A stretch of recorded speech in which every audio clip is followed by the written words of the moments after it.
and to explore the religion of Judaism, I chose to read the Torah. The Jewish people consider all of the Old Testament sacred texts, and known as Tanakh.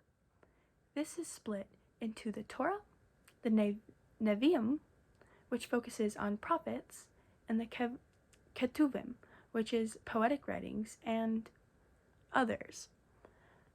They value all of these texts greatly, but the first 5 books are most widely known as the Torah, and are traditionally read on Shabbat every Friday in synagogue, and this is a basis of the Jewish communal life.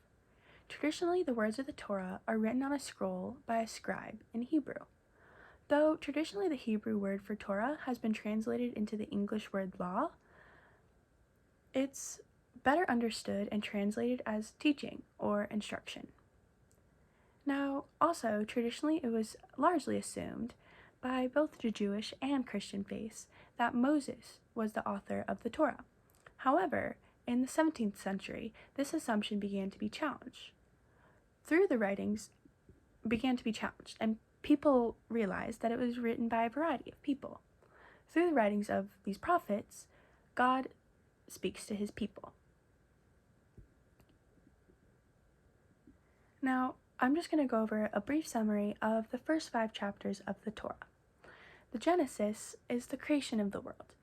The humans are also scattered across the world, and they all become different nations. Abraham is called on by God to lead the Israelites, and he makes a series of promises to Abraham, including the promise of Canaan, a land where the Israelites are promised peace and safety. And also, the rest of the nations are said to be blessed by Abraham, God promised. And the end of Genesis begins with the creation of the Israelites and the nation of Israel, but they are in Egypt and have yet to come to the promised land. Now, Exodus is where Israel is enslaved by the Egyptians, and God rescues these Israelites from Egypt and leads them into the wilderness. He gives them the law, which is known as the covenant, and this is a binding agreement between God and Israel.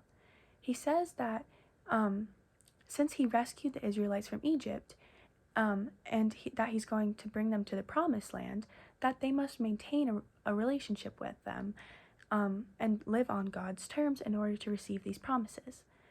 The basics of his terms are that he wants love and loyalty, and that they can't worship other gods, and that he wants love and respect for other humans, which is traditionally known as the 10 Commandments. In Leviticus, the 3rd book, we see the presence of the tabernacle, which is a way that God has a presence within the Israelites. And this book goes over the rules and rituals of the ancient Israelites in order to live with God simultaneously.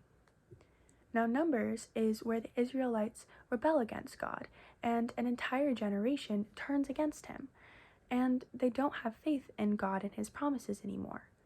This is where the Israelites have to wait 40 years for a new generation to make the choice if they want to maintain loyalty to God. Now, Deuteronomy, the last book of the Torah, is where Moses is introduced, and he's the mediator between God and the people of Israel. And he gives Israel the choice of either abiding by laws of God or choosing to face the curse of exile from Israel and God's wrath. Now, the rest of the Tanakh, or the Old Testament, is about how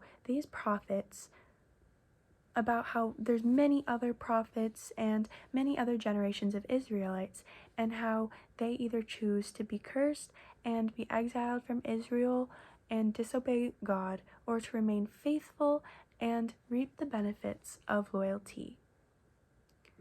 Now, these are just a basic summary over the events of the 5 books of the Torah, but it goes much more in depth, and there's much more to learn about the Jewish religion and faith. An interesting thing about the Torah compared to Christianity is that in Christianity, the Torah is used as a beginning and history, the history and beginning of a long journey. Whereas the Torah in Judaism is the center of everything, and the rest of the Jewish faith revolves around these 5 books. Now, in modern day, the Torah is applied to how many different Jewish people choose to live as a Jewish person. There's many different types of Jewish faith and Jewish practices. There is the Reformed Jewish faith, which is a form of Judaism which has reformed or abandoned aspects of Orthodox Jewish worship and ritual in an attempt to adapt to modern changes in social, political, and cultural life. This is a vast majority of the Jewish people in America today. There are then Orthodox Jewish people who adheres faithfully to the principles and practices of traditional Judaism and have a devotion to the study of the Torah, daily synagogue attendance, if possible, and strict observance of religious holidays and dietary laws. And lastly, there's the conservative Jews, who practice, especially among some U.S. Jews, with adherence to the Torah and the Talmud, but with allowance for some departures in keeping with the differing times and circumstances. So this is a combination of the Orthodox Jews and the Reformed Jews. Now, there are many different ways that people decide to follow the Torah, but the Torah is the basis of the Jewish beliefs and is it is essential in understanding the Jewish traditions and culture.